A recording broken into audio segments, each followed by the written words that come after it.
பணம் காசிலே இந்த பாசம் இல்லையே.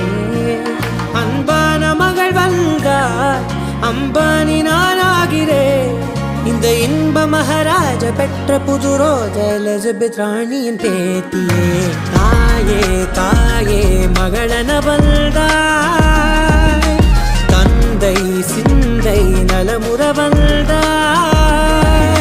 நீயே லோகம் என்று ஆனாய் பெண்ணே, என்னை ஆளும் தெய்வம் நீதான் கண்ணே.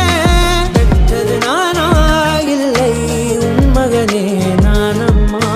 தாயே தாயே மகளன வந்தாய்.